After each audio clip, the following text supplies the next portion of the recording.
മനസ്സിലായി. അപ്പം ക്ഷമയെന്ന് പറഞ്ഞ സാധനം എനിക്കില്ല. എനിക്ക് ക്ഷമ ആവശ്യമില്ല. കാരണം എന്തുകൊണ്ടാണ്? ഒന്നും സഹിക്കാൻ തയ്യാറല്ല. മനസ്സിലായി. സഹിക്കാൻ തയ്യാറാകുമ്പോഴാണ് ക്ഷമ വേണ്ടി വരുന്നത്. നമ്മൾ കാര്യങ്ങൾ മനസ്സിലാക്കി കൈകാര്യം ചെയ്താൽ മതി. ക്ഷമയെന്ന് പറഞ്ഞാൽ നമുക്ക് ആവശ്യമുള്ളൊരു സാധനമേ അല്ല. ഇപ്പോൾ ഒരു കമ്പ്യൂട്ടറിൽ എന്താ ചെയ്യുന്ന പ്രോഗ്രാമിംഗ് ആണ്. ഓക്കെ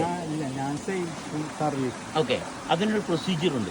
അതനുസരിച്ചേ കാര്യങ്ങൾ പോകത്തുള്ളൂ. അതല്ലാണ്ട് നമ്മൾ കൈയും കാലും പിടിച്ചിട്ട് ഒരു കാര്യമില്ല. എല്ലാത്തിനും ഒരു പ്രൊസീജിയറുണ്ട്. ആ പ്രൊസീജിയർ നോക്കിയാൽ മതി. പ്രൊസീജിയർ നോക്കിയാൽ ക്ഷമിക്കേണ്ട കാര്യമൊന്നുമില്ല.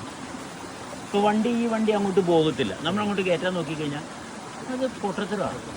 എന്നിട്ട് പ്രശ്നം പറഞ്ഞിട്ട് വല്ല കാര്യം ഉണ്ടാകും. അത് ചെയ്യാൻ പറ്റുന്ന രീതിയിൽ കാര്യങ്ങൾ ചെയ്യേണ്ട ആവശ്യമുള്ളൂ. ചെയ്യാൻ പറ്റാത്തൊരു ഭാഗത്തോട് ചെയ്തിട്ട് പിന്നെ ക്ഷമിച്ചിട്ട് വല്ല കാര്യം ഉണ്ടാകും. നിങ്ങളുടെ അടുത്ത് ഞാൻ അനാവശ്യമായിട്ടൊരു കാര്യം പറഞ്ഞു കഴിഞ്ഞാൽ നിങ്ങൾക്ക് ചിലപ്പോൾ ദേഷ്യം വരും. പറയാണ്ടിരുന്നാൽ പോരെ. അത് നമ്മൾ ബന്ധം എന്തിനാണ്?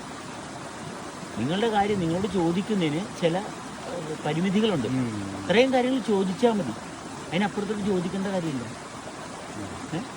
നിങ്ങളുടെ മാസ വരുമാനം എന്താ ഞാൻ അറിയുന്നതിന് ഒരാവശ്യമില്ല. എന്നുവെച്ചാൽ അറിയേണ്ട കാര്യങ്ങൾ അവിടെ തനിയെ തുറന്നു വരും.